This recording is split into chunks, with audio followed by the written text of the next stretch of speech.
आज का हमारा लेसन है पास्ट इंडेफिनिट टेंस। तो पास्ट इंडेफिनिट टेंस की कोई निशानी बता सकता है? बताइए। नहीं आती, कोई बात नहीं। प्रेजेंट और पास्ट में डिफरेंस बताओ क्या होता है, बताइए। प्रेजेंट में क्या होता है होता है। सर प्रेजेंट में है और पास्ट में था थे थी। प्रेजेंट में है और पास्ट में था थे, है ना। ऐसे फ्यूचर में आगे की होता है। तो ये आपको धीरे धीरे हम पढ़ाएंगे। बैठिए। और कौन बताएगा? हाँ सरिता आप बताओ। प्रेजेंट में है आता है। बैठ के बता दो, कोई बात नहीं, बैठे रहो। प्रेजेंट में है आता है और पास्ट में था आता है। प्रेजेंट में है आता है और पास्ट में था थे थी आता है, ठीक है। अच्छा चलिए, राइट। अब हम इस पर ज़्यादा टाइम वेस्ट ना करते हुए मैं आपको पास्ट इंडेफिनिट बढ़ाता हूं। पास्ट का मतलब होता है जो बीत गया।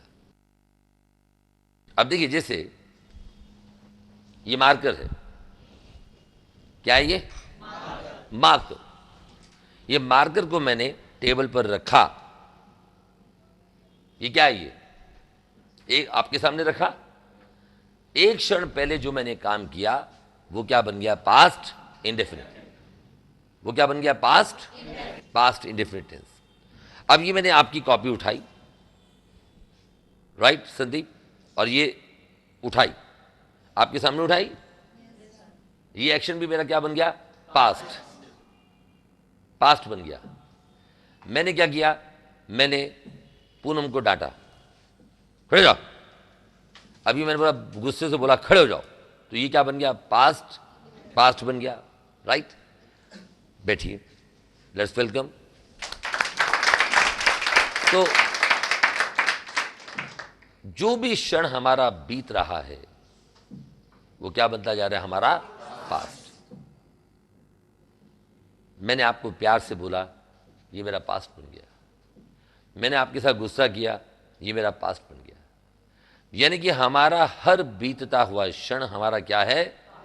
पास्ट। इस देश में नहीं बल्कि सारी दुनिया में ह्यूमन डिजाइन एक जैसा है। अधिकतर लोग प्रेजेंट में जीते हैं या पास्ट में जीते हैं? कैसे बताओ? पुरानी बातें करते रहते हैं। पुरानी शाबाश, wonderful Manish Pawar, great, wonderful. तो अधिकतर लोग किस में जीते हैं? पास्ट में जीते हैं। मैं एक परिवार में गया तो वहां पर जो उनकी बहू थी मेरे से बोलने लगी कि भास्कर जी मैं बड़ी परेशान हूं, मेरा दिल करता है मैं अपनी सास को गालियां देना शुरू कर दूं। तो मैंने कहा किस बात पर? के लिए आपको पता है मेरी सास ने मुझे कहा था तू गंदी नाली का कीड़ा है, कीड़ा। वो बात बार बार मेरे दिमाग में चलती रहती है, मैं गंदी नाली का कीड़ा हूं, मैं गंदी नाली का कीड़ा हूं। मैं तो कोई बात नहीं। क्या बोला मैंने? कोई बात नहीं। अगर आपकी सास ने कहा तो आप ऐसा करो, सास को बुलाओ, उनसे शिकायत करो कि माँ जी आपने अच्छा नहीं किया, मुझे बहुत बुरा लगा, तो सास से सॉरी फील करवाओ। कहती नहीं मेरा मन करता है मैं सास को खूब गालियां दूं। तो मैं कहा दे दो, कोई बात नहीं, बाकी समझौता मैं करवा दूंगा। मैं उनको बता दूंगा कि आपने नाली का कीड़ा बोला था, तो बहू ने भी बुरा भला कह दिया तो क्या हो गया? कि नहीं मेरा दिल करता है मैं उसे खूब मारूं। मैं कहा पहले अपनी भड़ास तो निकालो, बुलाइए सास को, मैं बात करा देता हूं। तो मालूम उन्होंने मुझे क्या बोला? कह रहे नहीं मेरी सास तो इस संसार में नहीं है। मैं कब कहा था? आज से 32 साल पहले कहा था। 32 साल, यानी कि उनके बच्चे हमारे बराबर के हैं। और 32 साल पहले सास ने बोला था तू गंदी नाली का कीड़ा है, और सास की मृत्यु हो गई, और वो उस बात को अभी तक याद करके परेशान हो रही। जब मैं आपको ह्यूमन डिजाइन पढ़ाऊंगा तो मैं आपको बताऊंगा कि आप किसी के भी माइंड को डिस्टर्ब कर सकते हो। शब्द आपके जीवन में बड़ा महत्व रखते हैं। शब्दों से ही रिश्ता इंसान का इंसान से बनता है। शब्द ही इंसान का इंसान से रिश्ता बनाते हैं, और शब्द ही इंसान का इंसान से रिश्ता तोड़ देते हैं, राइट। Thank you. तो अब मैंने गलत शब्द बोला, ये क्या बन गया? मेरा पास्ट। मैंने इसको ऐसे, संदीप को ऐसे किया, ये क्या बन गया मेरा पास्ट। मैंने आकाश के मुंह पर ऐसे चांटा मारा हल्का सा, ये तो उसको पता है कि सब प्यार से कर रहे हैं, और गुस्से से मार दूं, ये क्या बन जाएगा मेरा पास्ट। हमें पास्ट में जीना नहीं चाहिए। अगर पास्ट में कुछ गलत हो गया तो उसे भुलाने का प्रयास करना चाहिए, प्रयास नहीं, भूल जाना चाहिए, क्योंकि पास्ट आपके जीवन में काम नहीं आता। अगर फ्यूचर पर गर्व करना है, फ्यूचर में कोई काम अच्छा करना चाहते हो, प्रेजेंट में आप कर्म करते हो, अगर आप अपने पास्ट पर गर्व करना चाहते हो तो क्या करो, अपने वर्तमान को सुधारो। फ्यूचर नहीं, प्रेजेंट में काम करो। फ्यूचर का तो पता ही नहीं, कल क्या होगा क्या ये मुझे मालूम है? मालूम है क्या? आपको समझ आ रही बात? कि अगर हमने अपने पास्ट पर होगा क्या, राइट, तो प्रेजेंट अच्छा है तो पास्ट पर हम गर्व कर सकते हैं। अगर मैं प्रेजेंट खराब करता जा रहा हूं तो एक क्षण के बाद ये मेरा प्रेजेंट क्या बन रहा है, पास्ट बन रहा है। अगर मैं अपने पीछे मुड़कर देखूं तो क्या मैं अच्छा चलूंगा, ठीक चलूंगा? देखिए मैं आपको चल के दिखाता हूं, राइट। अब मैं, ये मेरा वर्तमान है, मेरा ये कदम, क्योंकि ये कदम आगे है। जो पीछे वाला कदम है, जो पीछे है, वो मेरा पास्ट है। तो अगर मैं आगे चल के देखूं और आगे कुछ गड्ढे आ रहे हैं तो ये क्या होगा, ये मेरा वर्तमान है, और ये वाला कदम आगे बढ़ा, ये मेरा वर्तमान है। अपने वर्तमान की ओर ध्यान करके मैं अगर चलता रहूंगा तो मेरा जीवन ठीक बीतेगा। अब मैं अपने पास्ट की ओर देखता हूं, अपने अतीत की ओर देखता हूं। अब ये मैं आपको चल के दिखाऊंगा, ये क्या है, मेरा पास्ट। अब देखिए मैं अपने वर्तमान पर नहीं देख रहा, मैं अपने पास्ट की ओर देख रहा हूं। ये देखिए मैं अपने पास्ट की ओर देखता हुआ चल रहा हूं, कहीं गड्ढे में, ये मेरा वर्तमान का पता नहीं, और मैं पास्ट की ओर देख रहा हूं, तो क्या मैं ठीक चल पा रहा हूं? कैसा चल रहा हूं? लंगड़ा। तो अगर आप पास्ट की ओर देखोगे तो क्या, कैसा जीवन बीतेगा आपका? अगर आप पास्ट की ओर देखोगे तो कैसा जीवन बीतेगा? लंगड़ा जीवन। तो क्या आप लंगड़ा जीवन चाहेंगे? क्या आप लंगड़ा जीवन जीना चाहेंगे? Thank you very much, this is your past.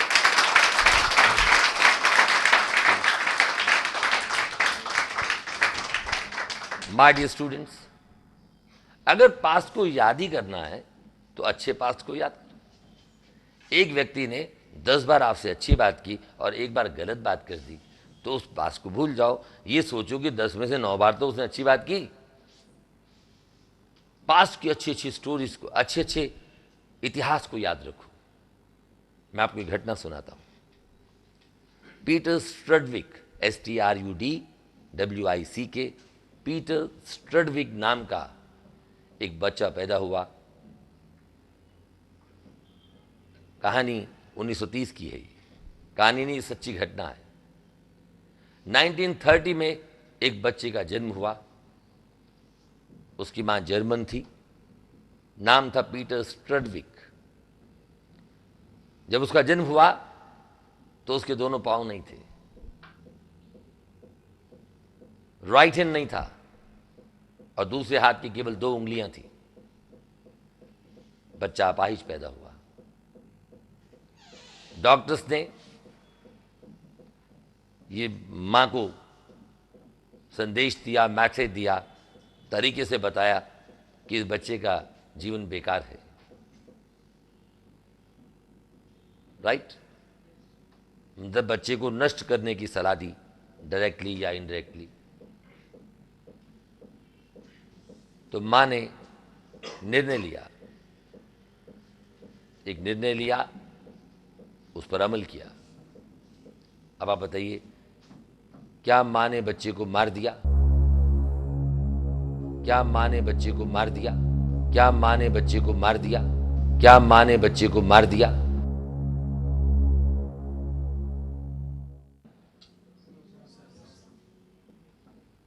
मां ने बच्चे को मार दिया। मां ने बच्चे को मार दिया। मां ने बच्चे को मार दिया।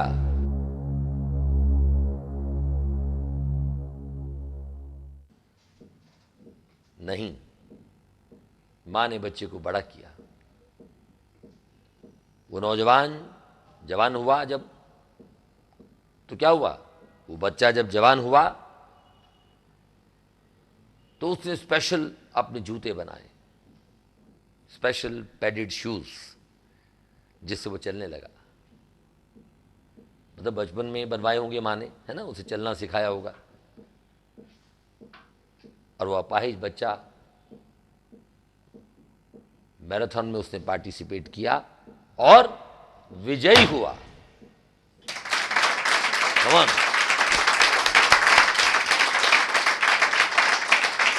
मैराथन कहते हैं लॉन्ग डिस्टेंस रेस, लंबी दौड़ को मैराथन कहते हैं ना 35 किलोमीटर तक चलते हुए जाना है।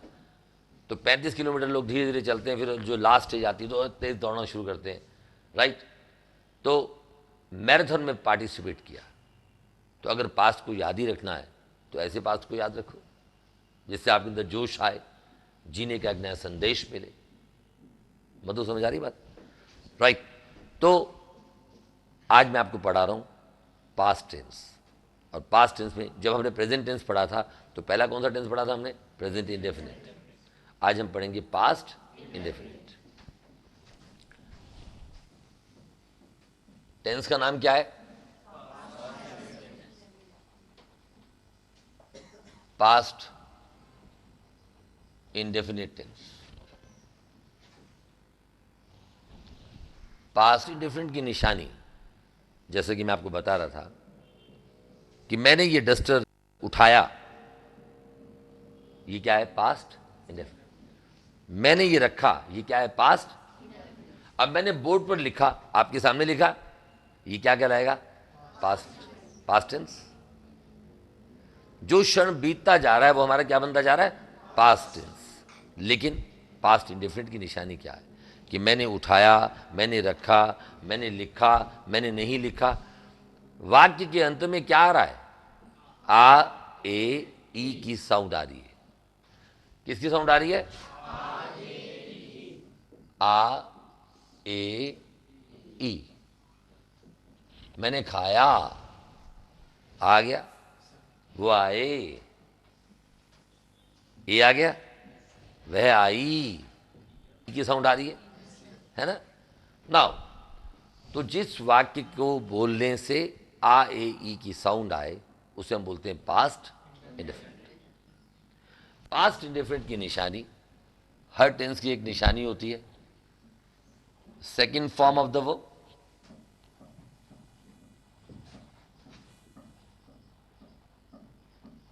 अभी तक हमने वर्ब की पहली फॉर्म का प्रयोग किया, थर्ड फॉर्म का भी प्रयोग किया प्रेजेंट परफेक्ट में, राइट। तो कोई स्टूडेंट प्रेजेंट परफेक्ट के बारे में पूछ रहा था, उसे कुछ प्रॉब्लम आई थी, तो बाद में मैं सॉल्व करूंगा, इसी क्लास में दोबारा पढ़ा दूंगा, थोड़ा सा रिवाइज कर देंगे, राइट। नंबर 2, प्रश्न वाले वाक्य में और ना वाले वाक्यों में हेल्पिंग वर्ब आता है। हर टेंस में हमने देखा, राइट। तो हमने क्या किया, इसके अंदर जो हेल्पिंग वर्ब आता है वो आता है did plus first form of the verb.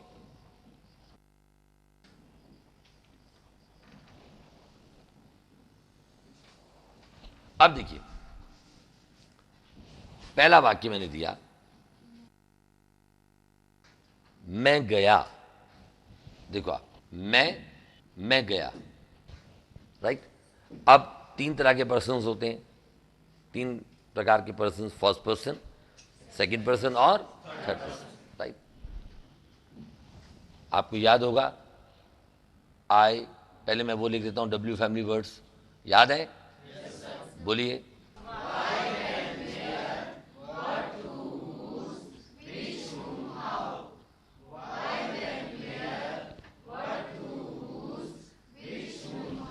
जोश के साथ बोलो, मतलब वाई वेन, जोश के साथ। Now start.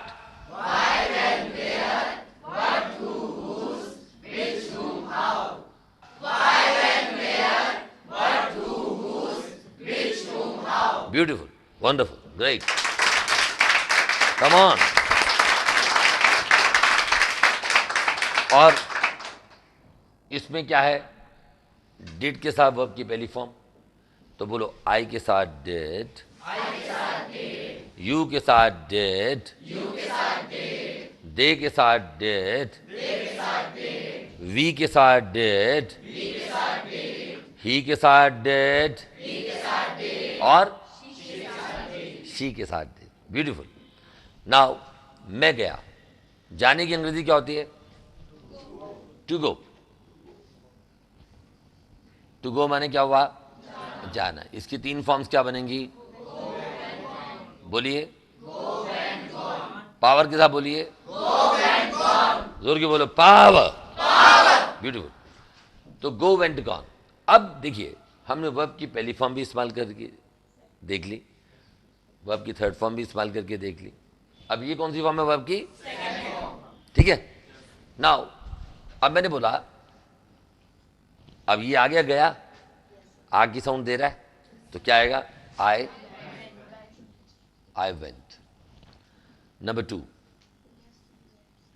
अब मैं बोलता हूं मैं गया के बाद अगर वह गया आ जाए, थर्ड पर्सन सिंगुलर है। देखिए आप, वह गया, ये कौन है? Third person singular. न मैं न तुम, बल्कि वह, थर्ड पर्सन सिंगुलर। राइट। अब यहां कोई थर्ड पर्सन सिंगुलर का कोई नियम बताया गया? वो किस में बताया था हमने? प्रेजेंट इंडेफिनिट में। चाहे फर्स्ट पर्सन हो, चाहे सेकंड पर्सन हो, चाहे थर्ड पर्सन सिंगुलर हो या प्लूरल हो, सबके साथ कौन सा हेल्पिंग वर्ब आएगा? डिड। और वर्ब की कौन सी फॉर्म आएगी? Second form. अब ये थर्ड पर्सन सिंगुलर है, यहां भी कौन सी फॉर्म आएगी वर्ब की? Second form. तो वह गया की अंग्रेजी क्या होगी? He went. नंबर 3, अब मैं बोलता हूं वह स्कूल गया। बोली, वह स्कूल गया। अब क्या आएगा? ही, वर्ब की कौन सी फॉर्म आएगी? Second form. He went to school. To destination के लिए आया, निर्दिष्ट स्थान के लिए आया जहां हमने जाना है। He went to school. He, अगर वो हॉस्पिटल गया तो क्या आएगा? He went to hospital. Right. Number 4 पे मैंने बोला तुम गए। अब यू के साथ क्या आएगा? Second form. बोलिए, तो क्या आएगा? You went. नंबर 5, अब मैंने बोला तुम भास्कर स्कूल गए। बोलिए, बोलते रहो जब तक मैं लिखना लूं।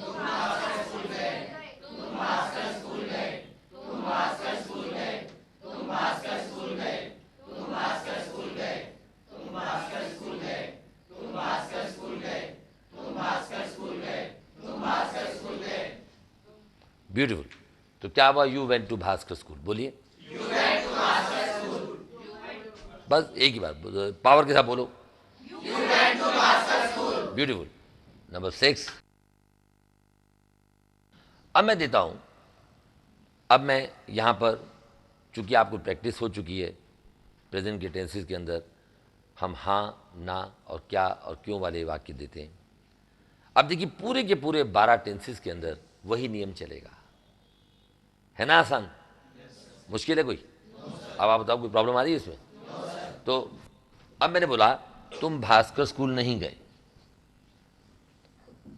लेकिन एक बात है, जिसने प्रेजेंट के चारों टेंसेस को नहीं पढ़ा अच्छी तरह से, उसको ये समझने में फिर प्रॉब्लम आएगी, वो सिस्टम समझ नहीं आएगा। बोलो, हाँ, ना, क्या, क्यों। यही था ना सिस्टम हमारा। तो एक बार फिर बोल के दिखाओ, स्टार्ट। हाँ, ब्यूटीफुल। तुम, अब अगला वाक्य मैं दे रहा हूं, तुम भास्कर स्कूल नहीं गए। बोलो,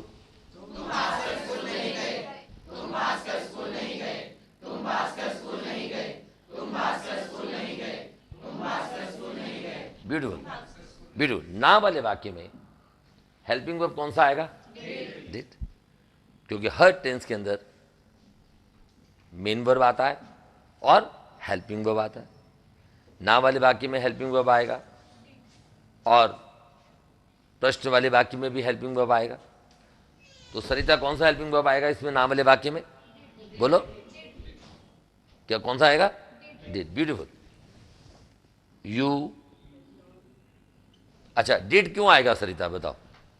क्योंकि इसमें एक ही हेल्पिंग वर्ब है। शाबाश, ताली बजाओ इसके लिए, ब्यूटीफुल, ग्रेट, राइट, क्योंकि इसके अंदर एक ही हेल्पिंग वर्ब है, राइट।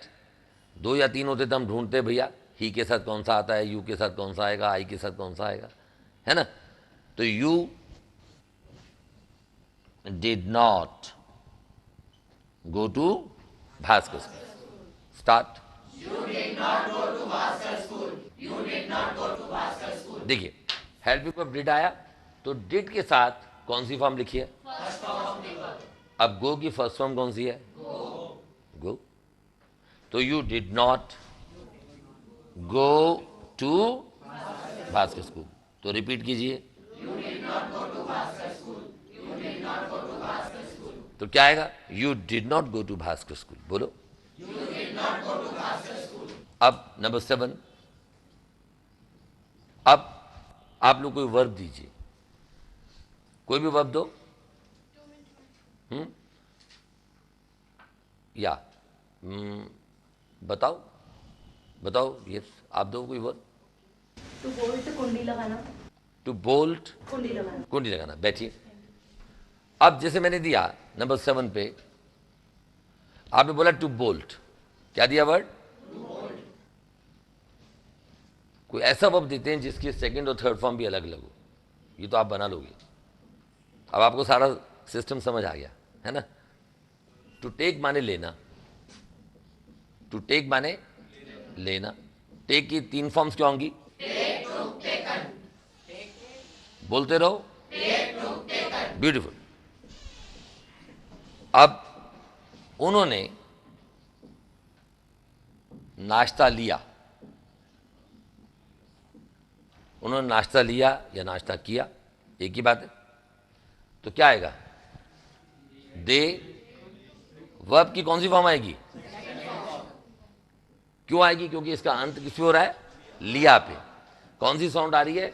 आ की। दे टुक द ब्रेकफास्ट, बोलो दे टुक द ब्रेकफास्ट। अब मैं कहता हूं नंबर 8 पे, उन्होंने नाश्ता नहीं लिया, उन्होंने नाश्ता नहीं लिया। अब ना वाले वाक्य में अब हमने क्या देखा कि वाक्य के अंत में लिया आ रहा है, आ की साउंड आ रही है, right.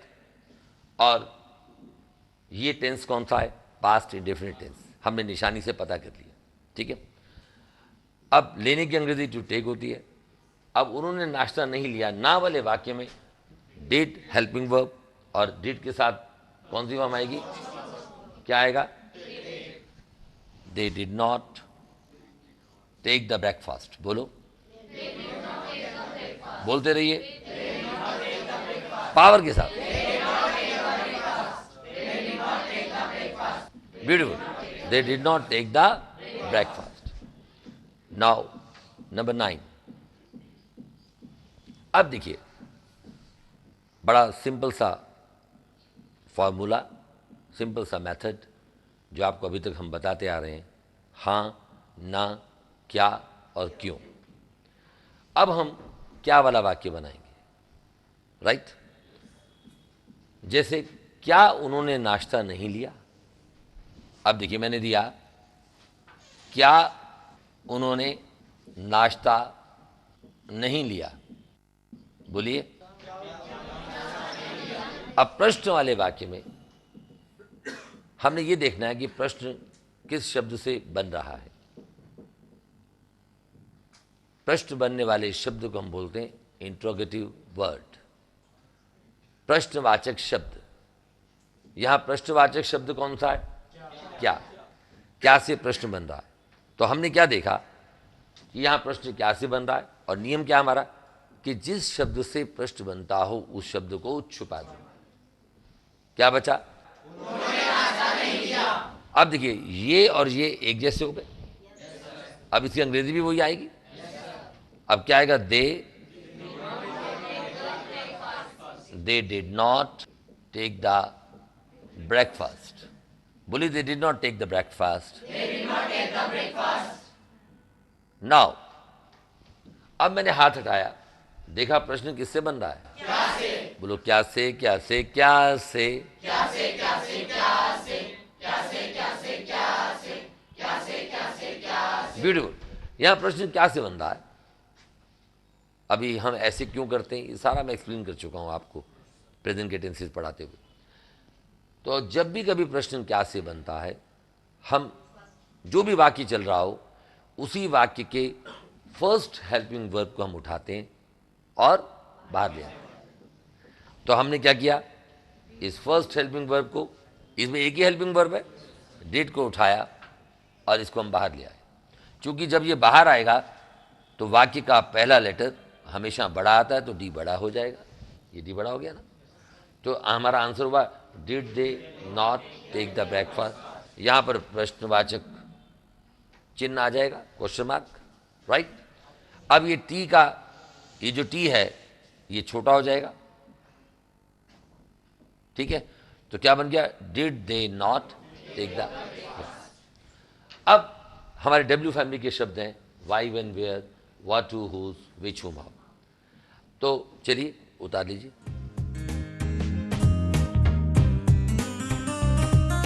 Yes sir, yes sir, yes sir, yes sir, yes sir, yes sir, yes sir, yes sir, yes sir, yes sir, yes sir, yes sir।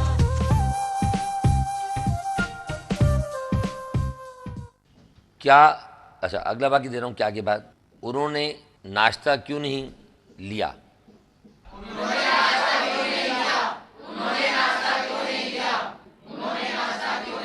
Right. अब यहां प्रश्न किससे बना? क्यों से। जब भी कभी प्रश्न किसी शब्द से बनता है, जिस शब्द से प्रश्न बनता है हम उस शब्द को क्या करते हैं? हाइड कर लेते हैं, छुपा लेते हैं। वेरी गुड, मैंने छुपा दिया। अभी क्या बचा, उन्होंने नाश्ता नहीं लिया। अब देखो, उन्होंने नाश्ता नहीं लिया, ये नंबर 8 और नंबर 10 एक जैसा हो जाएगा ना, नंबर 8 और 10, अगर क्यों को छुपा दें तो, है ना। तो इसकी अंग्रेजी भी वही होगी, they did not take the breakfast, right. देखिए मैंने लिखा they did not take the breakfast, right. अब प्रश्न वाले वाक्य में जब मैंने हाथ हटाया यहां से, तो देखा प्रश्न किससे बन रहा है? क्यों से। किससे बन रहा है? क्यों से, क्यों से, क्यों से, क्यों से, क्यों से, क्यों से, क्यों से, क्यों से, क्यों से, क्यों से, क्यों से, क्यों से, क्यों। ब्यूटीफुल। प्रश्न क्यों से बना, तो हम क्या करेंगे, प्रश्न वाले वाक्य में वाक्य के अंदर का, वाक्य के अंदर का पहला हेल्पिंग वर्ब हमने उठाया और यहां से बाहर ले आए। अब हमने क्या देखा कि प्रश्न क्यों से बन रहा है। जब भी कभी प्रश्न WH फैमिली के किसी शब्द से बनता है, यह ना WH फैमिली शब्द, W W W W W W W W, और ये है H, एक शब्द H से शुरू हो रहा है, राइट। तो क्यों की अंग्रेजी क्या होती है? वाई। तो जब भी कभी प्रश्न किसी WH फैमिली से बनता है, WH फैमिली के शब्द से बनता है, तो हम क्या करते हैं, उस शब्द को हेल्पिंग वर्ब के भी आगे ले आते हैं। ये पढ़ा था आपने अभी तक, तो हम इसको आगे ले आए वाई को। हमारा आंसर क्या हुआ? Why did not. अब यहां पर क्वेश्चन मार्क आ जाएगा, और चूंकि दे अंदर हो गया तो इसका जो टी है वो छोटा हो जाएगा, स्मॉल लेटर में आ जाएगा, राइट। तो अब यहां नियम बना कि प्रश्न वाले वाक्य में W फैमिली का वर्ड और उसी वाक्य का हेल्पिंग वर्ब दोनों साथ साथ आते हैं। अगर ये दोनों साथ साथ हैं तो हमारा प्रश्न सही है, नहीं तो राइट। अब उतार लीजिए इसे। अगला मैं शब्द ले रहा हूं टू सिंग। बोलो टू सिंग। टू सिंग का मतलब है गाना, मतलब किसी गीत को गाने को बोलते हैं। गीत हो गया सॉन्ग, और गीत के गाने को क्या बोलते हैं? To sing. सिंग की 3 फॉर्म बनती है, सिंग, सिंग, सैंग, राइट। अब देखिए सेंटेंस नंबर 11 मैंने दिया, सेंटेंस नंबर 11 दिया, उसने गाना गाया। बोलिए, अब उसने गाना गाया। अब ये गाया, ये इसके अंत में कौन सी साउंड आ रही है? आई। तो ये क्या हुआ? Past indefinite. इसमें वर्ब की कौन सी फॉर्म आएगी? कौन सी फॉर्म आएगी? सेकंड फॉर्म क्या है? sang, right. तो अब मैं लिखूंगा ही sang a song। बोलो ही sang a song। अब मैं बोलता हूं नंबर 12। अब इसमें कोई, ये ही थर्ड पर्सन सिंगुलर है, लेकिन इसमें कोई एस तो नहीं आ रहा, क्योंकि एस आता है प्रेजेंट इंडेफिनिट में।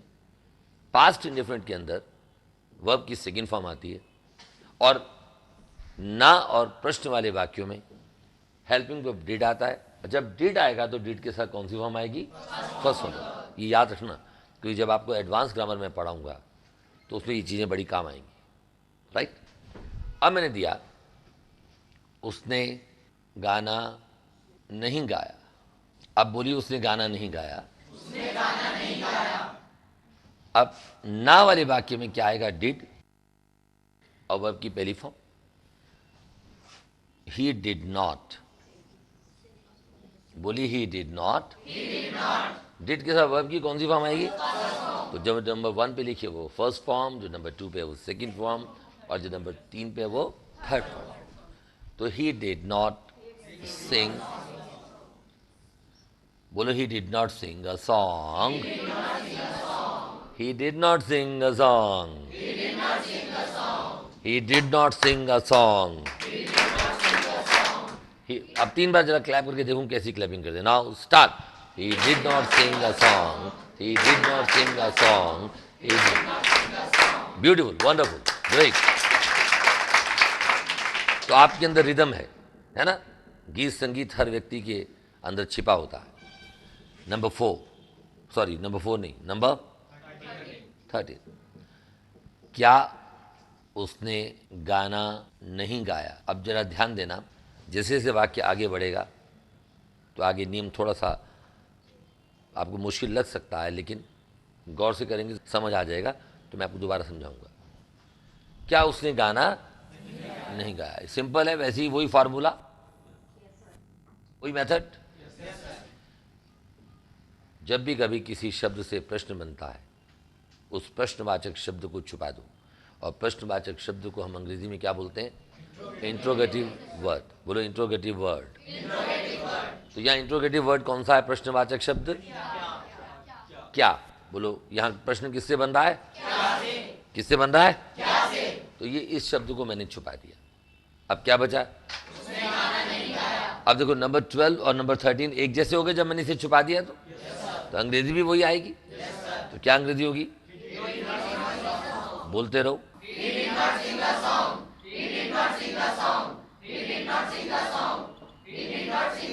ब्यूटीफुल।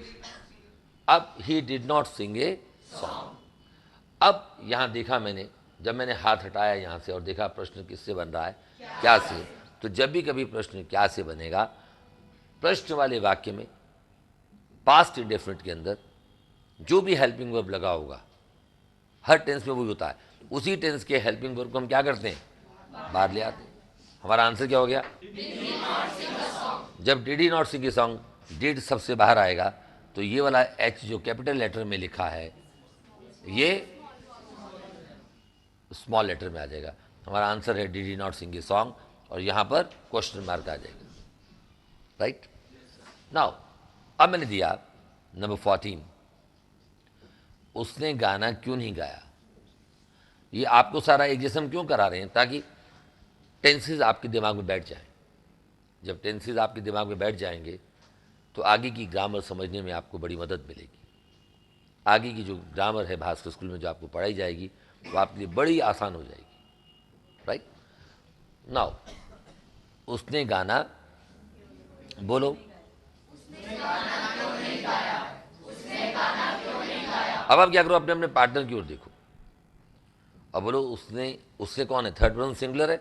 उसने गाना क्यों नहीं गाया? अच्छा, आप एक दूसरे को पसंद नहीं कर रहे, मेरी तरफ ही देखो। ठीक है, तो कोई बात नहीं, पार्टनर पसंद नहीं है तो क्या कर सकते हैं। चलिए, तो उसने गाना क्यों नहीं गाया? यहाँ प्रश्न किससे बना? बता दिया। अब क्या बचा? उसने गाना, इसकी अंग्रेजी क्या होगी? या मैंने एच स्मॉल लेटर में पहले ही लिख दिया है क्योंकि मुझे पता है इसके आगे हेल्पिंग वर्ब आएगा और डब्ल्यू फैमिली का वर्ड उससे भी पहले आएगा। अब देखिए, मैंने देखा प्रश्न किससे हाथ हटाया, देखा प्रश्न किससे बन रहा है। जब भी कभी प्रश्न क्यों से बने तो वाक्य के अंदर का पहला हेल्पिंग वर्ब बाहर आ जाएगा। और क्यों की अंग्रेजी क्या होती है? वाई। डब्ल्यू फैमिली का वर्ड वाई उससे भी पहले आ जाएगा। हमारा आंसर क्या हुआ? Why did he not sing a song. अब यहां पर क्वेश्चन मार्क आएगा।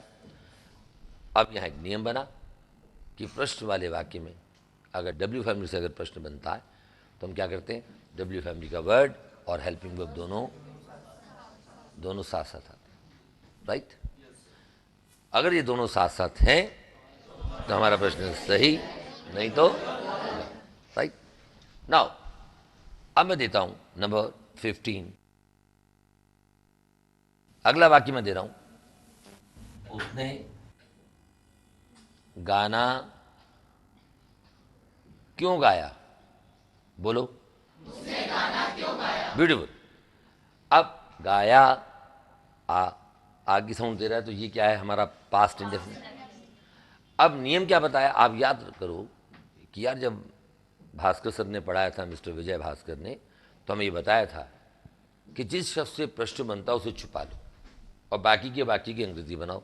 मैंने इसको छुपाया तो बाकी का क्या बचा? उसने गाना, उसकी अंग्रेजी क्या बनेगी? ही। उसने गाना गाया, हाँ में वाक्य है तो कौन सी फॉर्म आएगी वर्ब की? Second form. He सैंग a song. बड़ा ध्यान देना इस बात की ओर जो मैं बताने वाला हूं। ही सैंग ए सॉन्ग। अब मैंने देखा कि प्रश्न किससे बन रहा है। यह है मेन बात ध्यान देने की। प्रश्न किससे बन रहा है? क्यों से। किससे बन रहा है? क्यों से। बोलो, क्यों से, क्यों से, क्यों से, क्यों से, क्यों से, क्यों से, क्यों से, क्यों से, क्यों से, क्यों से, क्यों से, क्यों। ऐसे करके नहीं बोलना, हाथ को यहां यूं सपोर्ट करके नहीं बोलना, हाथ उठा करके बोलना, ठीक है। Now he सैंग A song, right. अब हेल्पिंग वर्ब को बाहर लाना है, ये तो मैंने बताया था आपको। अब इसमें हेल्पिंग वर्ब है ही नहीं, अब क्या करें भाई? जब भी कभी, अब क्या करें? यहां पर मैंने आपको पहले भी बताया था, अब दोबारा से एक्सप्लेन कर देता हूं कि जब भी कभी प्रश्न वाला वाक्य आए और अंदर हेल्पिंग वर्ब ना मिले, आप देखो कि कौन सा टेंस है। ही सैंग ए सॉन्ग हमने पहले से हिंदी में देख लिया, ये पास्ट इंडेफिनिट है और पास्ट इंडेफिनिट में प्रश्न वाले वाक्य में हेल्पिंग वर्ब डिड आता है। तो हम क्या करेंगे? डिड यहां नहीं है, ही के साथ कौन सा हेल्पिंग वर्ब आएगा? Did. I, you, they, we, he, she, सबके साथ क्या आता है? डिड आता है। तो अब डिड अगर अंदर है तो मिटा करके बाहर ले आओ, हटा दो उसे वहां से और बाहर ले आओ। और अगर अंदर डिड नहीं है तो डिड को अपनी तरफ से लगा दो। तो मैंने क्या किया? डिड को अपनी तरफ से लगा दिया क्योंकि मुझे मालूम है ये पास्ट इंडेफिनिट है और पास्ट इंडेफिनिट में हेल्पिंग वर्ब डिड का प्रयोग होता है प्रश्न वाले वाक्य में। अब जैसे ही मैं डिड को बाहर लाया तो मैंने देखा क्यों की अंग्रेजी क्या होगी? डब्ल्यू फैमिली का वर्ड उससे भी पहले आएगा। तो मैंने क्या किया? डब्ल्यू फैमिली का वर्ड वाई यहां लगा दिया। अब ये बना Y did he सैंग a song. क्या बना? Y did he सैंग A song. अब मैंने क्या किया? मुझे याद है कि डिड के साथ वर्ब की फर्स्ट फॉर्म आती है, तो मैं क्या करूंगा? इस सैंग को क्या बनाऊंगा? सिंग बना दूंगा।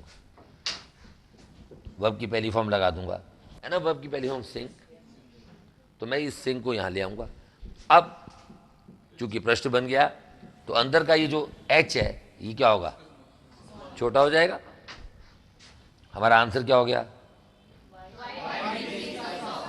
Y did he sing a song, right. इसी प्रकार एक वाक्य मैं आपको और देता हूं, नंबर 16,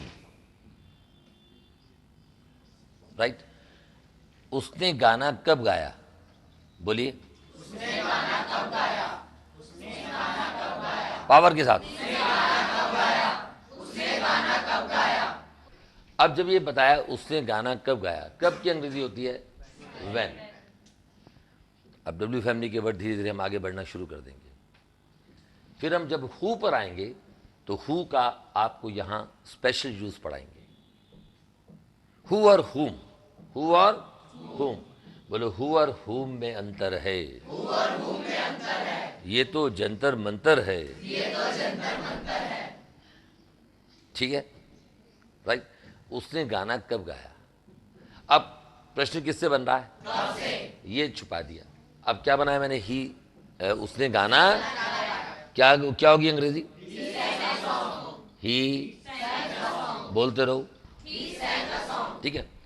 अब मैंने देखा प्रश्न किससे बन रहा है, प्रश्न वाले वाक्य में पास्ट इंडेफिनिट के अंदर क्या होता है, अंदर का हेल्पिंग वर्ब बाहर आता है। अंदर हेल्पिंग वर्ब नहीं हो तो हेल्पिंग वर्ब को हम अपनी तरफ से लगा देते हैं। हमने क्या किया, हेल्पिंग वर्ब डिड को अपनी तरफ से लगा दिया, क्योंकि अंदर नहीं है। अगर अंदर होता तो वहां से हटा के हम उसे बाहर ले आते।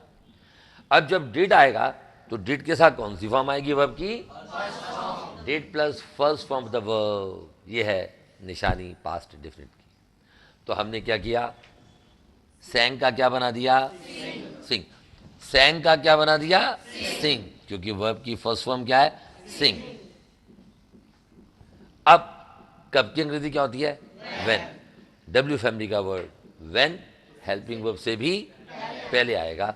हमारा आंसर क्या हुआ, जब ये बाहर आ गया और ये जो ही है वो अंदर हो गया, क्योंकि पहले ही से शुरू हुआ था वाक्य, तो हर वाक्य का पहला लेटर कैपिटल लेटर आता है ना। अब ये जब अंदर हो जाएगा तो ये एच क्या हो जाएगा, स्मॉल लेटर में आएगा। तो when did he sing a song, ये हमारा आंसर हो गया और ये क्वेश्चन मार्क आ गया। और अब यह नियम बना कि डब्ल्यू फैमिली का वर्ड और हेल्पिंग वर्ड दोनों साथ साथ आते हैं। अगर ये साथ साथ हैं तो हमारा प्रश्न सही, नहीं तो गलत, राइट। अब इसे उतार दीजिए आप।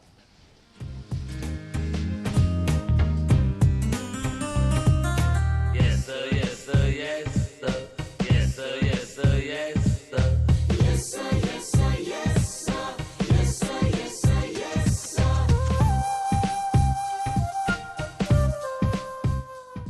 तुमने सत्य बोला। अब सत्य बोलने की अंग्रेजी आप अपनी कॉपी में नंबर वही डालना जो चल रहे हैं, क्योंकि मैंने मिटा दिया है इसलिए मैं 1 2 3 लिखूंगा। To speak the truth, to speak the truth माने सत्य बोलना, सत्य बोलना, ठीक है। नाउ स्पीक की 3 फॉर्म क्या होंगी, स्पीक, स्पोक, स्पोकन, राइट। अब तुमने सत्य बोला, यू, कौन सा पर्सन है ये, सेकंड पर्सन, बोलो first person I, you second person, they third person plural, I you they के बाद क्या होता है, we first person plural, he पे हम अपना राइट हैंड राइट की ओर ले जाते हैं, तो बोलो ही थर्ड पर्सन सिंगुलर, शी भी थर्ड पर्सन सिंगुलर, शी भी अपना लेफ्ट हैंड लेफ्ट की ओर ले जाते हैं भास्कर स्कूल के अंदर, राइट। ये इसलिए किया जाता है ताकि सबके एक्शन देख जैसे हों और आपको याद हो जाए। नाउ तुमने सत्य बोला, यू वर्ब की सेकंड फॉर्म क्या आएगी, क्या है second form, you spoke the truth, बोलो बस। नंबर 18, तुमने सत्य नहीं बोला, बोलते रहो,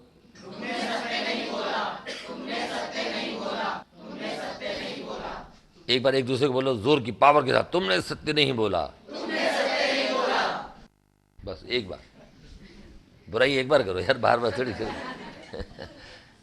तुमने सत्य नहीं बोला। अब क्या होगा, यू, ना वाले वाक्य में पास्ट इंडेफिनिट में हेल्पिंग वर्ब कौन सा आएगा, डिड। डिड के साथ कौन सी फॉर्म आएगी वर्ब की, फर्स्ट फॉर्म क्या है? फर्स्ट फॉर्म क्या है? पूरी क्लास की आवाज आनी चाहिए। क्या है? You did not speak the truth. Number 19, क्या तुमने सत्य नहीं बोला? अब हमारा सिस्टम वही है ना, बोलो।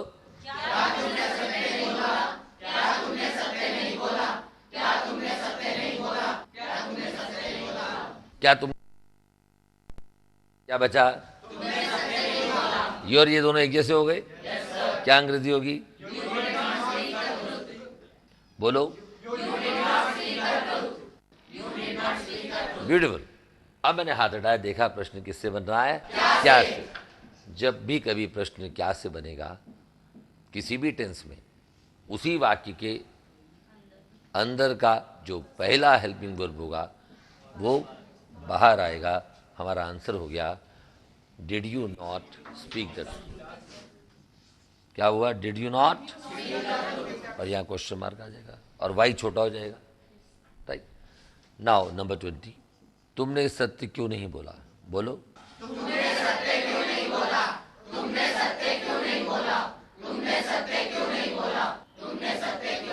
ब्यूटीफुल। यहाँ प्रश्न किससे बना? क्यों से। जब भी कभी प्रश्न क्यों से बनता है, यानी कि डब्ल्यू फैमिली के किसी भी शब्द से बनता है, यानी कि प्रश्न किसी भी शब्द से बने, उसे हम बोलते हैं प्रश्न वाले शब्द को बोलते हैं प्रश्नवाचक शब्द, अंग्रेजी में कहते हैं इंट्रोगेटिव। ये बार बार मैं क्यों रिपीट कर रहा हूँ? ताकि आपको याद हो जाए। इसको छुपा दिया इंट्रोगेटिव वर्ड को। क्या बोला? तुमने सत्य, क्या अंग्रेजी होगी? बोल।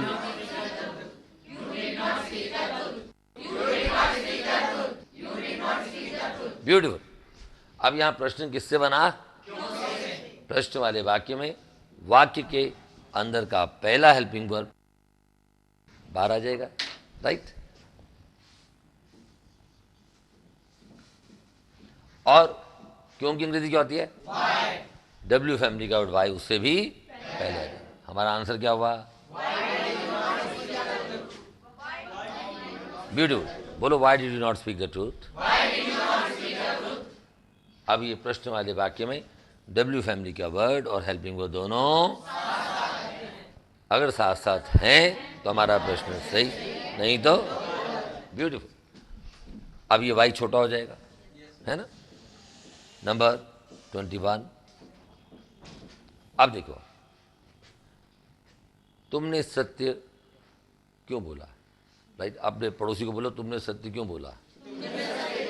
हाँ, कि भाई हो तो बड़े कमीने, हमेशा झूठ बोलते हो, आज पहली बार क्यों सत्य बोल दिया तुमने? ठीक है, चलिए, ये आपको समझ आ गया? मैं मजाक कर रहा हूँ। आप तो ग्रेट लोग हो, सचमुच कमीने थोड़ी हो आप। हंस क्यों रहे हो गया? बहुत अच्छे बच्चे हो आप। राइट। नाउ, तुमने सत्य क्यों बोला? बोलो, तुमने सत्य क्यों बोला?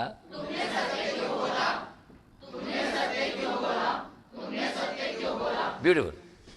अब जिस शब्द से प्रश्न बना उसे छुपा लिया। राइट। अब क्या बचा? तुमने सत्य बोला। क्या अंग्रेजी होगी? वर्ब की सेकंड फॉर्म आएगी। सेकंड फॉर्म क्या है? स्पोक। तो ये बना you spoke the truth. You spoke the truth. मैंने हाथ हटाया, देखा प्रश्न किससे बन रहा है? प्रश्न वाले वाक्य में वाक्य के अंदर का पहला हेल्पिंग वर्ब बाहर आता है। अब अंदर हेल्पिंग वर्ब है ही नहीं, है ना। प्रश्न क्या से बने, चाहे डब्ल्यू फैमिली से बने, अंदर का हेल्पिंग वर्ब बाहर आता है। अगर अंदर हेल्पिंग वर्ब है तो हटा करके बाहर लिख दो, और अगर नहीं है तो अपनी तरफ से लगा दो। तो पास्ट इंडेफिनिट में हेल्पिंग वर्ब क्या लगता है? हमने डिड को यहाँ लगा दिया, और डब्ल्यू फैमिली का वर्ड वाई उससे भी पहले लिया है। हमारा आंसर क्या हुआ? लेकिन भास्कर स्कूल में क्या नियम बताया था कि अगर प्रश्न वाला वाक्य है, प्रश्न वाले वाक्य में डिड लगेगा तो डिड के साथ कौन सी फॉर्म आएगी? फर्स्ट फॉर्म यहाँ पर क्या है? स्पीक। तो हम क्या करेंगे? स्पोक का क्या बन जाएगा? Speak. Why did you speak the truth? हमारा आंसर क्या हुआ? अब यहाँ नियम बना कि प्रश्न वाले वाक्य में डब्ल्यू वर्ड और हेल्पिंग वर्ब दोनों साथ साथ आएंगे। अगर साथ साथ हैं तो हमारा प्रश्न सही, नहीं तो। अब इसी कड़ी में एक वाक्य दे रहा हूं। अब मैं ले लेता हूं, मैंने वाई लिया, वेन लिया, अब हाउ ले लेता हूं। तुमने सत्य कैसे बोला? बोलो अपने पार्टनर को, तुमने सत्य कैसे बोला? बोलो मक्कार कहीं का, तू हमेशा झूठ बोलता रहता है। और बोलना नहीं, मजाक कर रहा हूं। तुमने सत्य कैसे बोला? तुमने सत्य बोलो जोर की। आप सब बड़ी पवित्र आत्माएं हो, बड़ा सत्य बोलते हो हमेशा, मुझे पता है। बड़े अच्छे इंसान हो, अच्छे विद्यार्थी हो भास्कर स्कूल के। तो ये सिर्फ समझाने के लिए मैं वाक्य दे रहा हूं, इसको कहीं अन्यथा मत लीजिएगा। अब मैंने कहा भाई इसका कहीं अन्यथा मत लीजिएगा, इसको गलत मत लीजिएगा मेरी बात को। तो मैं क्या अंग्रेजी में बोलूँगा? Don't take it otherwise. क्या बोलूँगा? चलिए मैं भी लिख दूंगा बाद में। तो तुमने सत्य कैसे बोला, यहाँ प्रश्न किससे बन रहा है? कैसे? छुपा दिया, प्रश्न वाले शब्द को छुपा दिया। अब क्या बचा? तुमने सत्य बोला। अब बोला आ की साउंड दे रहा है, आ की साउंड दे रहा है, तो वर्ब की कौन सी फॉर्म आएगी? तो क्या आएगा? You spoke the truth. बोलो बोलो बोलो, जोर की बोलो। बस हमने हाथ उठाया, देखा प्रश्न किससे बन रहा है? प्रश्न वाले वाक्य में वाक्य के अंदर का पहला हेल्पिंग वर्ब बाहर आता है। अब यहां पर पास्ट इंडेफिनिट में कौन सा फॉर्म आएगी, कौन सा हेल्पिंग वर्ब आएगा? डिड को बाहर ले आए, राइट। और डिड के बाद जब डिड बाहर आएगा तो अंदर कौन सी फॉर्म आएगी? Very good. लेकिन बाद में लगाएंगे, पहले हमने क्या किया? डिड, और कैसे की अंग्रेजी क्या है? हाउ। अब ये क्या लिखा हुआ आ गया? ये हमारा आंसर आ रहा है, क्वेश्चन मार्क लगा दिया मैंने यहां पर। How did you spoke the truth? बोलिए। ब्यूटीफुल। अब हमने क्या देखा कि जहां भी कभी पास्ट इंडेफिनिट की निशानी डिड आएगी, उसके साथ क्या लगेगा? वर्ब की। डिड के साथ कौन सी फॉर्म है? वर्ब की first form of the verb. तो स्पोक की फर्स्ट फॉर्म क्या होगी? स्पीक। हमारा आंसर हुआ how did you speak the truth. बोलिए, हाउ डिड यू। नियम बना कि प्रश्न वाले वाक्य में WH फैमिली का वर्ड और हेल्पिंग वर्ब दोनों, अगर दोनों साथ साथ हैं तो हमारा प्रश्न सही, नहीं तो उतार लो।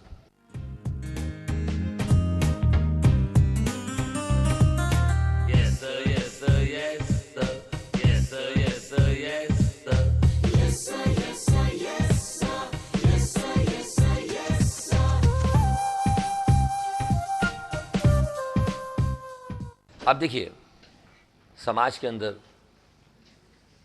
कुछ लोग गरीब होते हैं, कुछ लोग अमीर होते हैं, कुछ लोग मध्यम वर्ग के होते हैं। और कई अमीरों को अपनी संपत्ति का दिखावा करने का बड़ा शौक होता है। खास तौर पे लेडीज़ पे सुना है बहुत होता है। मुझे इतना लेडीज़ का अनुभव नहीं है, लेकिन जब भी बैठेंगी किटी पार्टी में, मेरे हस्बैंड ने मुझे बर्थडे पे ये गिफ्ट दिया है, आजकल डायमंड की रिंग का रिवाज चला हुआ है, डायमंड की रिंग दी है, ज़्यादा महंगी नहीं है, बस 12 लाख की है,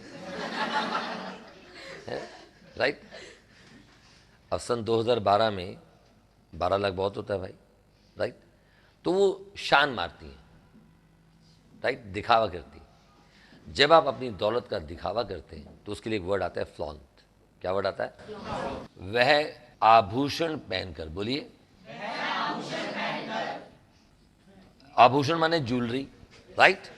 वह आभूषण पहनकर अपनी दौलत का, वह आभूषण पहनकर अपनी दौलत का शान से दिखावा करना पसंद करती थी। अब यहां बड़े आप, मैं भी आपको समझाऊंगा नहीं, क्योंकि पास्ट इंडेफिनिट में मैंने दिया है, तो मैं वर्ब की सेकंड फॉर्म का इस्तेमाल करूंगा या डिड और वर्ब की फर्स्ट फॉर्म का। अभी मैंने क्या बताया कि पास्ट इंडेफिनिट वो टेंस है जिसके अंत में आ ए ई की साउंड आती है, जैसे मैंने ये उठाया, पास्ट इंडेफिनिट है। मैंने बोर्ड पर कुछ लिखा, ये पास्ट इंडेफिनिट है। लेकिन इस वाक्य में थ आ रहा है। ऐसे भी वाक्यों को हम पास्ट इंडेफिनिट कह सकते हैं, लेकिन अंतर क्या है ये मैं आपको अगले लेसन में पढ़ाऊंगा। राइट? पास्ट इंडेफिनिट के कई पार्ट पढ़ोगे आप। ये फर्स्ट पार्ट है, सेकंड पार्ट पढ़ोगे, थर्ड पार्ट पढ़ोगे, कई चीज़ें पढ़ेंगे हम। ठीक है? नाउ तो शान से दिखावा करने की अंग्रेजी होती है to flaunt,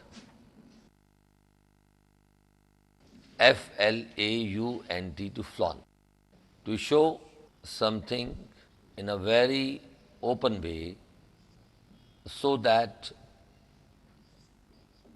other people may notice. Right? देखिए आप,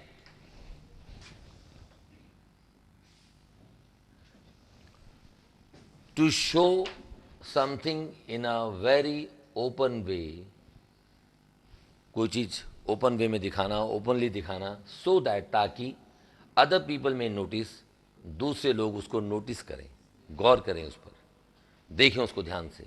राइट? जैसे उसने रिंग डाली हुई है, अब रिंग डाल के वो हाथ ऐसे नहीं रखेगी, वो यूं करती रहेगी है, ताकि लोग मेरी रिंग को देखें, पूछें 12 लाख की है। ठीक है? अब नाराज होगी, 15 लाख कर दो, उसमें क्या है। शी, अब यहां पर मैं वर्ब की सेकंड फॉर्म इस्तेमाल कर रहा हूं, और आपके अंदर ये कन्फ्यूज़न पैदा हो रहा है कि सर ने अभी तो बताया था कि जिस वाक्य के अंत में आ ए ई आता है, आ ए की साउंड आती है, सॉरी, उसे हम पास्ट इंडेफिनिट कहते हैं। यहाँ तो थ आ रहा है, और ये थ वाला वाक्य पास्ट इंडेफिनिट कैसे हो गया? पूछो एक दूसरे से, थ वाला वाक्य पास्ट इंडेफिनिट कैसे हो गया? राइट? अब कैसे हो गया ये आपको मैं अगले लेसन में समझाऊंगा। She liked to flaunt her wealth. Wealth माने क्या होता है? दौलत। She liked to flaunt her wealth. She liked to flaunt her wealth. बोलो। By wearing, by wearing jewelry, JEWELLERY, by wearing jewelry. बोले she liked to flaunt her wealth by wearing jewelry. अब यहां देखिए बाई शब्द आया, और by के साथ क्या लगाया? वर्ब की पहली फॉर्म और आई। ये भी एक प्रपोजिशन का लेसन आप पढ़ेंगे भास्कर स्कूल की क्लासेस में, कि बाई के बाद ये वियर क्यों आया, वर्ब की पहली फॉर्म क्यों आई, और आईएनजी क्यों आया। राइट? तो by wearing jewellery, flaunt word समझ आ गया। राइट? अब जैसे मान लो कोई स्टूडेंट कोट पहन कर आए, और उसने कहीं बाहर से कोट मंगाया है, और कोट जो है वो 1 लाख से या 2 लाख का कोट है ना, तो यहाँ बार बार कहे you know sir it's very costly. एक दोस्त से कंधे पर हाथ रख दिया, कहते ध्यान से रख यार, इट्स वेरी कॉस्टली यार। राइट? ऐसी कोई पत्नी दहेज, बहुत बड़ा दहेज लाई है, 12 लाख की अंगूठी लाई है, साथ में बच्ची लाई है, तो वो पति उसके कंधे पे हाथ रखता है, तो क्या बोलेगी? हट पीछे हटो, I am very costly. Right? तो ये समझ आ गया आपको? ये सेंटेंस नंबर 24। अच्छा, तो फ्लॉन्ट की 3 फॉर्म्स होंगी। फ्लॉन्ट, बोलो flaunt, flaunted, flaunted, FLAUNT, flaunt, बोलो फ्लॉन्ट, फ्लॉन्टेड, फ्लॉन्टेड। ठीक है? Is it clear? Yes sir, yes sir, yes sir, yes sir, yes sir, yes sir, yes sir. Beautiful.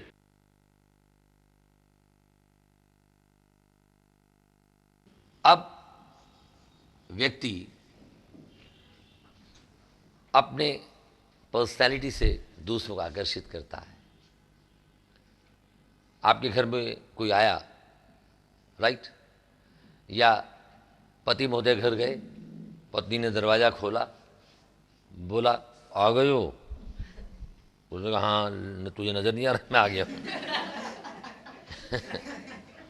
फिर पति बैठा, पानी लाऊं, पानी पियोगे?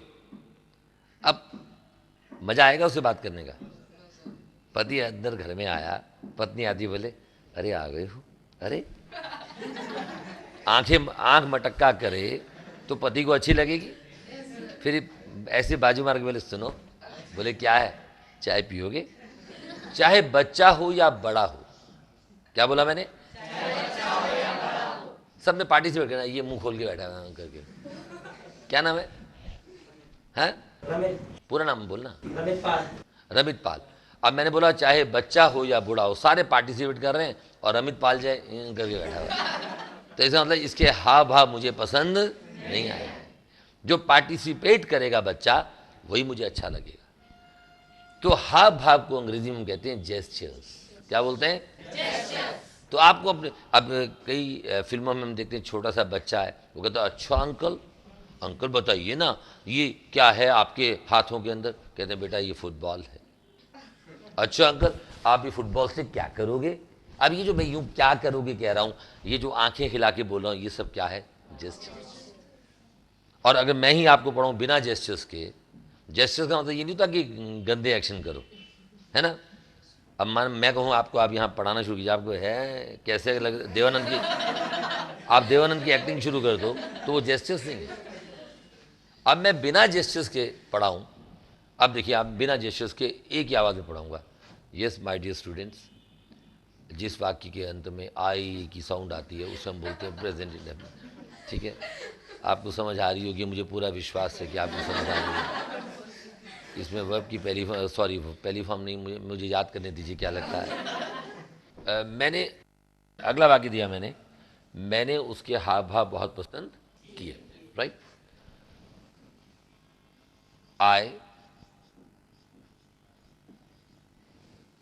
आई लाइक्ड हिज जेस्चर्स। हाव भाव की अंग्रेजी होती है जेस्चर्स, GESTURES। राइट। अब मैं ये भी कह सकता हूँ मुझे उसके हाव भाव बहुत पसंद थे। फिर थे शब्द आ गया, जिसे एक्सप्लेन मैं अगले लेसन में करूंगा। नंबर 25, बोलो मुझे जैसा कहा गया मैंने वैसा किया।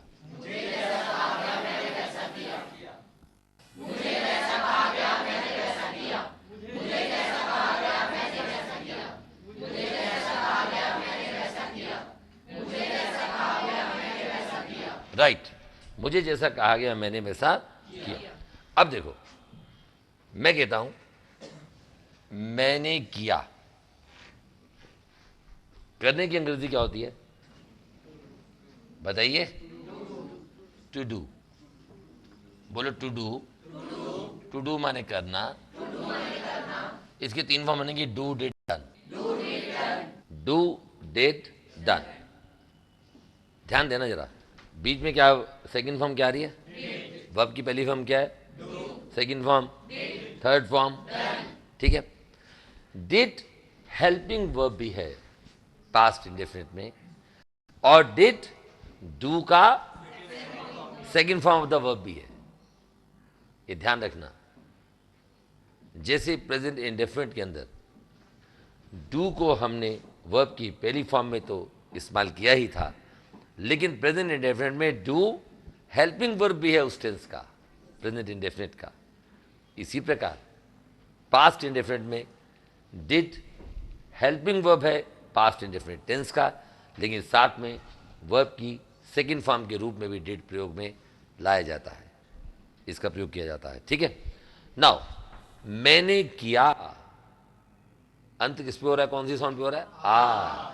जब भी कभी आ ए ई की साउंड पर वाक्य की समाप्ति हो, वाक्य का एंड हो, हम उसमें क्या करते हैं? उसे क्या बोलते हैं? और उसमें कौन सी फॉर्म इस्तेमाल करते हैं? वर्ब की सेकंड। तो मैंने बोला आई, वर्ब की सेकंड फॉर्म क्या है? ये वो नहीं है, हेल्पिंग वर्ब नहीं है। ना वाला वाक्य होता या प्रश्न वाला वाक्य होता तो हेल्पिंग वर्ब डिड आता। अब यहां वाला वाक्य है आई डिड। अब जैसा वैसा, है ना, हम इस पे इसको बिंदी लगा देते हैं।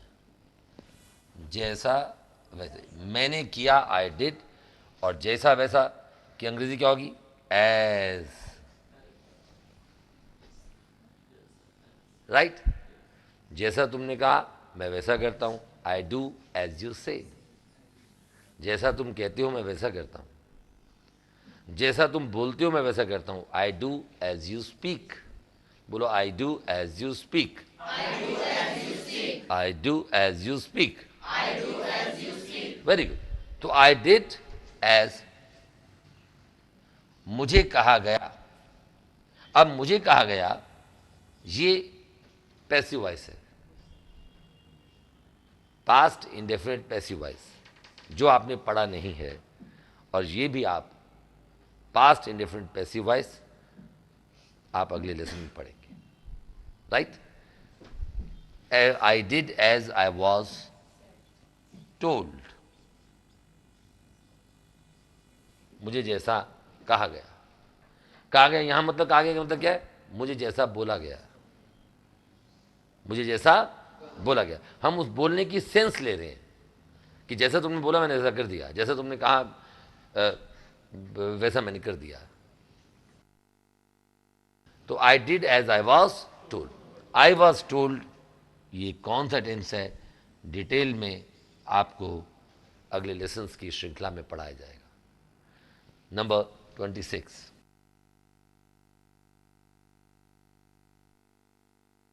कई बार लोग अक्सर एक दूसरे से शिकायत करते हैं, क्या कि तुमने मेरे लिए किया क्या है। हर व्यक्ति एक दूसरे से कह रहा है तुमने मेरे लिए किया क्या है। बच्चे अक्सर माँ बाप को कहते हैं आपने मेरे लिए किया क्या है, राइट। तो आप उसका जवाब क्या देते हो? भाई मैं जितना कर सकता था उतना मैंने किया, राइट। मैं बोलो, मैं जितना कर सकता था उतना मैंने किया।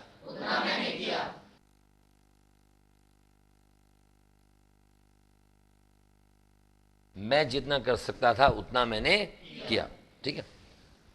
अब मैंने किया, इसकी अंग्रेजी क्या होगी? बोलो, आई वर्ब की सेकंड फॉर्म, ये पास्ट इंडेफिनिट है क्योंकि इसमें आगे साउंड आ रही है, आई डिड। अब देखिए आई डिड, अब जितना उतना,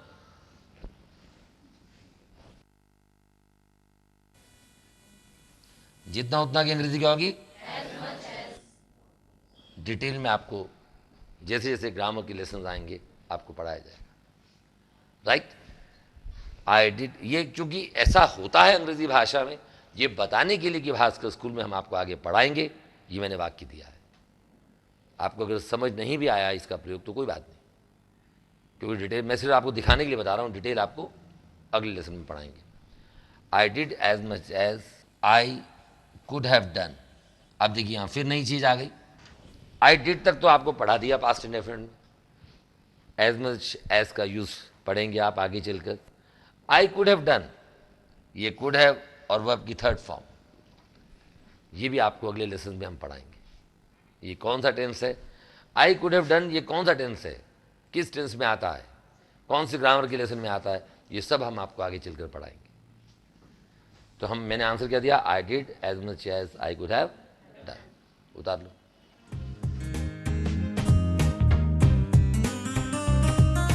Yes sir, yes sir, yes sir. Yes sir, yes sir, yes sir. Yes sir, yes sir, yes sir. Yes sir, yes sir, yes sir.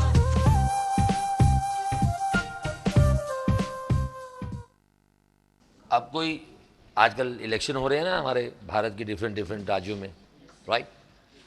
तो किसी सभा में कोई पहुंच जाता है और सभा में रुकावट पैदा करता है, सभा को भंग करने या करवाने की कोशिश करता है, राइट। नाउ तो उसी के ऊपर मैंने एक वाक्य दिया, उन्होंने सभा में रुकावट पैदा की। अब जब आप किसी दूसरे की पार्टी में जाओगे सभा को भंग करने के लिए, सभा में रुकावट पैदा करने के लिए, तो एक वर्ड आता है वहां पर डिसरप्ट। टू डिसरप्ट, इसका मीनिंग होता है अव्यवस्था पैदा करना, अव्यवस्था पैदा करना, रुकावट पैदा करना, राइट। तो डिसरप्ट क्या आएगा? डिसरप्ट, डिसरप्टेड और डिसरप्टेड। क्या वर्ड आया? Disrupt, disrupted, disrupt. Sir sentence अधूरा है सर। हाँ, राइट। उन्होंने सभा में रुकावट पैदा की। अब वर्ब की कौन सी साउंड आ रही है? ई की। ये क्या है? Past indefinite. कौन सी फॉर्म आएगी वर्ब की? दे डिसरप्टेड द मीटिंग। जोर की बोलो। अब ये पास्ट इंडेफिनिट बहुत इस्तेमाल होता है। जैसे हम कहते हैं भाई, मैं आपसे बात करता हूँ भाई, अरे आज मैं सुबह आपके घर गया। आपके घर गया, ये कौन सा टेंस है? वहाँ मैं आपके मम्मी पापा से मिला। बोलो, पास्ट, राइट। और तुम्हारी मम्मी ने मेरे लिए चाय बनाई, मैंने चाय पी या नहीं पी, और चाय पीने के बाद मैं भास्कर स्कूल चला आया। क्या ये? तो काफ़ी बातें हम लोग पास्ट इंडेफिनिट टेंस में हम लोग करते, राइट। अब मैंने दिया दे डिसरप्टेड द मीटिंग। उन्होंने अनादरपूर्ण, अपमानजनक, राइट, उन्होंने अनादरपूर्ण या अपमानजनक शब्द कब बोले? अब देखिए आप, ये शब्द काफ़ी यूज होता है। इसे अंग्रेजी में हम बोलते हैं डेरोगेटरी रिमार्क्स। जब आप किसी के विरुद्ध, जैसे आप कोर्ट में गए, कोर्ट में आपने जज को बोला, और जज साहब क्या हाल है आपका? अरे नीचे उतरना, क्या बात है, चाय पी ले, राइट। या आप कुछ ऐसा बोला, तो ये भी डेरोगेटरी रिमार्क्स माने जाते हैं। अपमानजनक शब्द बोलना, राइट, किसी के ओहदे के हिसाब से शब्द ना बोलना, या किसी को गाली दे करके बात करना, किसी पर अश्लील गंदे मजाक करना, ये डेरोगेटरी रिमार्क्स कहलाते हैं, राइट। आर को हटा दो तो क्या हो जाएगा? मार्क्स हो जाएगा। मार्क्स मत बोल देना, रिमार्क्स। रिमार्क कहते हैं टिप्पणी को, ठीक है। तो क्या आएगा बताओ? कब बोले? कब की अंग्रेजी क्या है? कब को छुपा दो, जिस शब्द से प्रश्न बना, राइट। अब मैं आपको स्ट्रेट बना के दिखाऊं? ट्राई करो लर्न करने की, कि अब हम वैसे नहीं करेंगे छुपा दो, ये करो, वो करो, उसको हेल्पिंग वर्ब को बाहर लाओ। अब हम सीधा बनाने की कोशिश करते हैं। कब अंग्रेजी क्या है? नियम क्या है कि प्रश्न वाले वाक्य में डब्ल्यू फैमिली के शब्द के साथ क्या आता है? Helping verb. ब्यूटीफुल। और पास्ट इंडेफिनिट में हेल्पिंग वर्ब कौन सा आएगा? ये पास्ट इंडेफिनिट क्यों है? क्योंकि बोले, राइट, एक ही साउंड आ रही है। तो व्हेन डिड दे, उन्होंने की अंग्रेजी क्या होती है? व्हेन डिड दे मेक या पास, व्हेन डिड दे पास या when did they make derogatory, ये बड़ा यूज होता है, बड़ा ही कॉमन शब्द है ये, derogatory remarks. When did they make derogatory remarks. To make derogatory remarks का मतलब होता है अपमानजनक शब्दों में टिप्पणी करना। रिमार्क कहते हैं टिप्पणी। अपमानजनक टिप्पणी करना, अपमानजनक शब्द बोलना, इसको बोलते हैं टू मेक डेरोगेटरी रिमार्क्स। अब थोड़ा देखा आपने शब्द, थोड़े अच्छे अच्छे शब्द, मुश्किल शब्द हम देते हैं। मुश्किल नहीं है, ये नॉलेजेबल लोग यूज़ करते हैं ये शब्द। और ये कोर्ट में तो, कचहरी में तो बड़ा ही कॉमन यूज़ किया जाता है कि सर इसने मेरे अगेंस्ट डेरोगेटरी रिमार्क्स दिए, इसने मुझे गाली दी है, या कुछ भी बोला, या ये बोला। जैसे फॉर एग्जांपल पार्लियामेंट में किसी मिनिस्टर के विरुद्ध कोई बोल दे कि आप चोर हो, या इतना ही बोल दो आप झूठ बोलते हो, तो ये भी डेरोगेटरी रिमार्क्स माना जाएगा, राइट। तो मंत्री महोदय को आप ऐसे नहीं बोल सकते। हमारे देश के सम्माननीय मंत्री हैं, हमारे देश के सम्माननीय संसद सदस्य हैं, किसी सांसद महोदय को आप ये नहीं कह सकते आप झूठ बोल रहे हैं, क्या कर रहे हो आप, तो ये डेरोगेटरी रिमार्क्स माने जाएंगे। या गाली दे तो आप, गाली देना तो है ही है, वो तो आपको पता ही है, वो तो सबको पता है ना। yes, सबको पता है। नेक्स्ट, अच्छा, उसने दरवाजा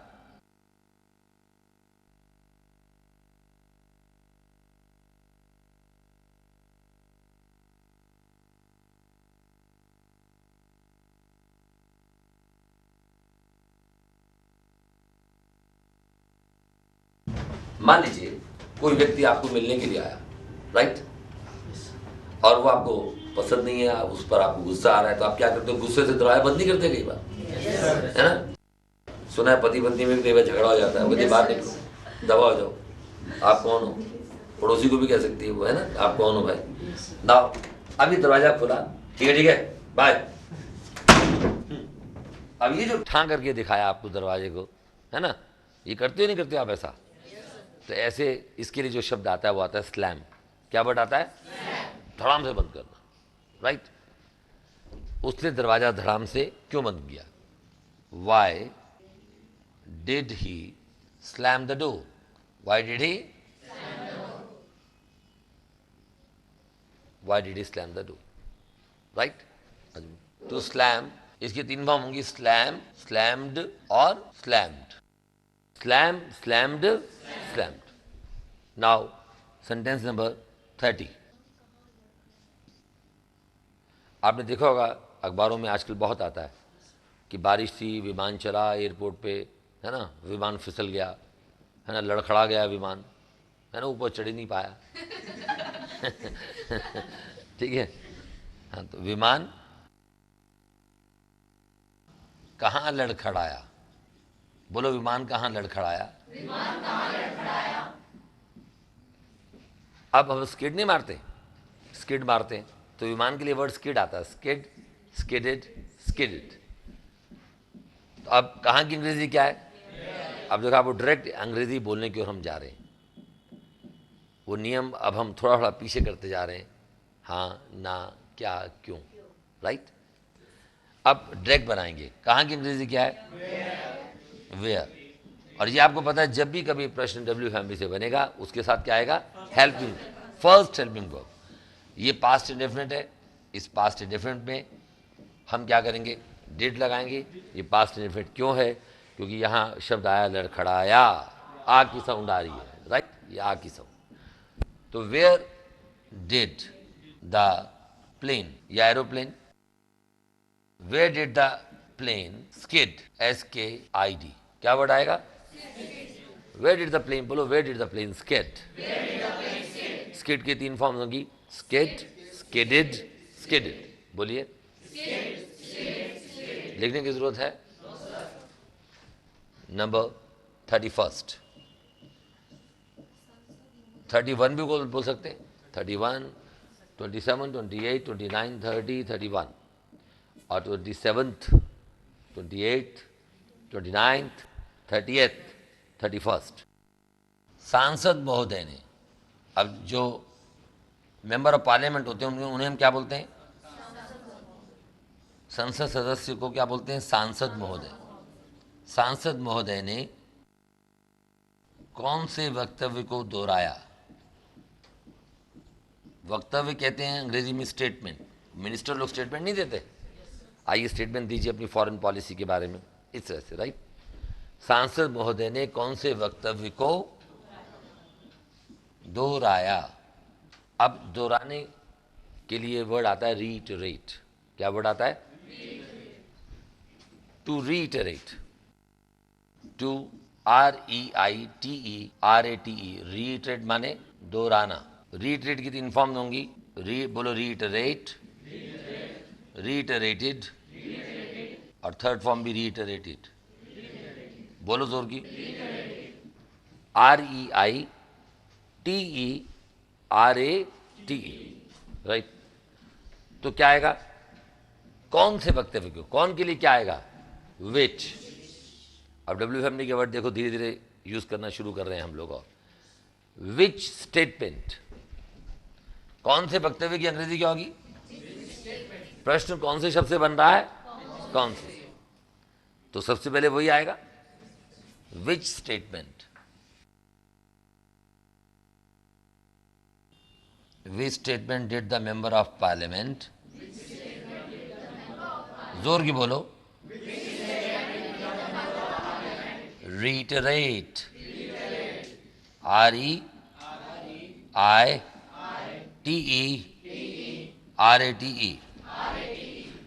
which statement did the member of parliament reiterate? समझ आ गया? उतार लो। Yes sir, yes sir, yes sir. Yes sir, yes sir, yes sir. Yes sir, yes sir, yes sir. Yes sir, yes sir, yes sir.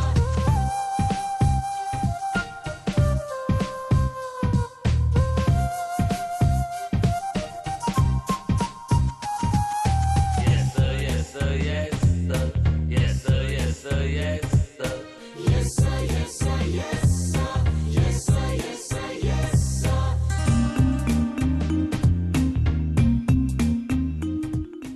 अब देखिए अगला वाक्य दे रहा हूं मैं।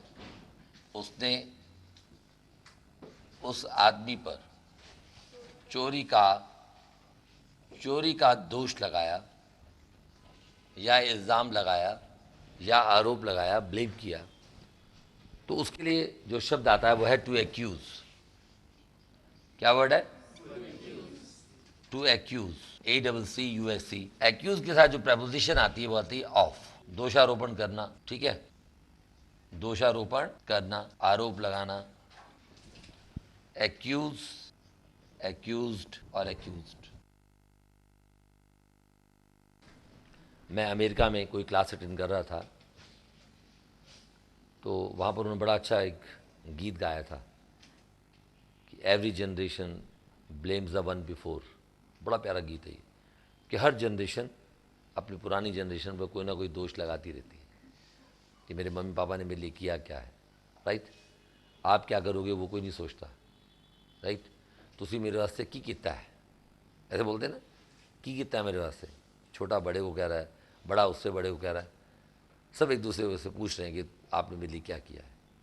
लेकिन जब आप भास्कर स्कूल छोड़कर जाएंगे तो कोई भी ये नहीं कहेगा सर आपने हमारे लिए क्या किया है। हम बोलेंगे कि हमने आपके लिए ये किया है, आपको अंग्रेजी के वक्ता के रूप में तैयार किया है।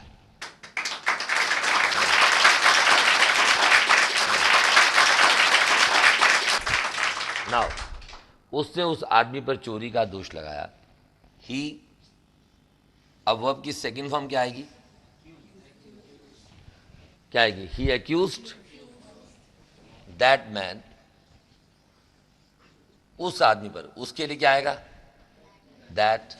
आदमी की अंग्रेजी क्या होगी? Man. He accused that man, accuse के साथ प्रपोजिशन क्या आएगी? ऑफ।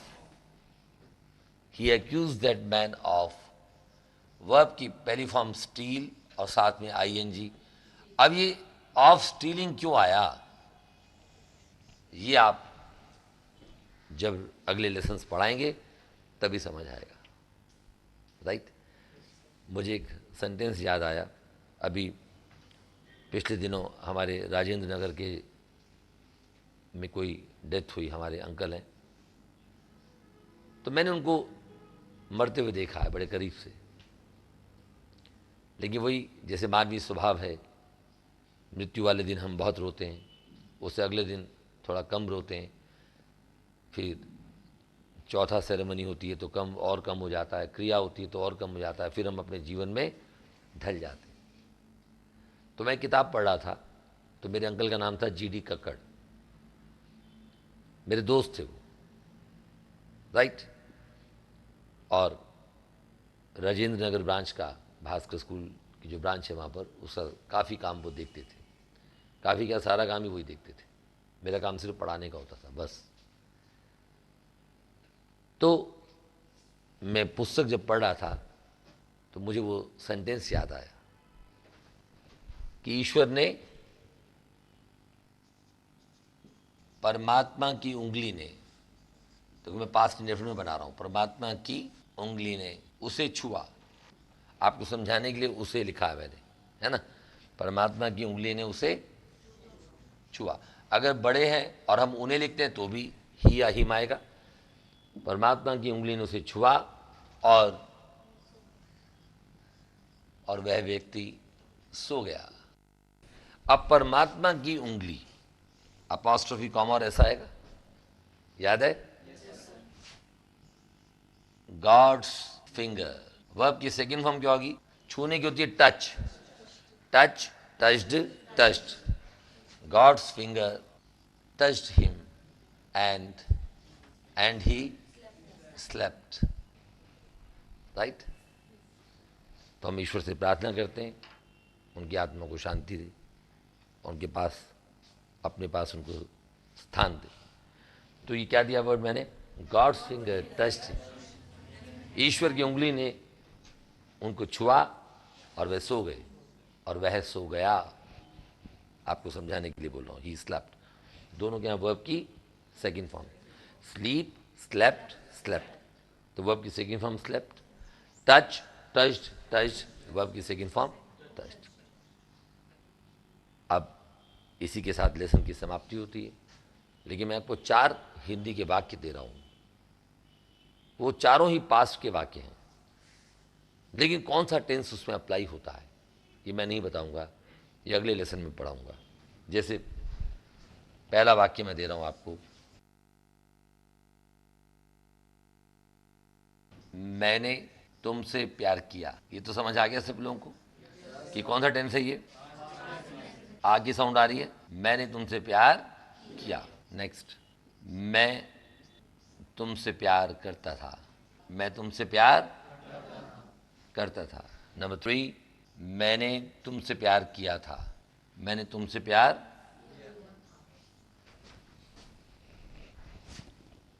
मैंने तुमसे प्यार किया था। और चौथा वाक्य, मैं तुमसे प्यार किया करता था, मैं तुमसे प्यार, बोलो। अब देखिए चारों वाक्य पास्ट के हैं, लेकिन पास्ट के कौन से टेंस में ये आते हैं ये जानने के लिए इंतजार कीजिए कल तक।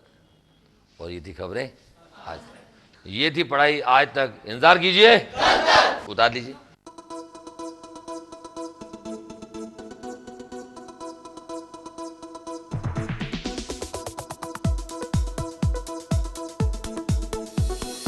इंग्लिश जिनको आती है वो आगे बढ़ जाते हैं, वरना यूं ही बैठे बैठे पीछे रह जाते हैं। अरे इंग्लिश जिनको आती है वो आगे बढ़ जाते हैं, वरना यूं ही बैठे बैठे पीछे रह जाते हैं। 1 मिनट में एक शब्द की अनोखी ये सीख है, आजकल स्कूल में इंग्लिश की अपनी ही टेक्निक है। अब ना बैठे रहना, अब ना पीछे रहना, और फर्राटे से इंग्लिश में कहना। I go to Bhaskar School, you go to Bhaskar School, they go to Bhaskar School, just go to Bhaskar School. Mummy हो या पापा, अंकल हो या आंटी, भास्कर स्कूल में इंग्लिश बोले ये है गारंटी। स्टूडेंट हो या टीचर या ऑफिस वाले बाबू, बिजनेसमैन या प्रोफेशनल, सब पे इंग्लिश का जादू। 1 मिनट में एक शब्द की अनोखी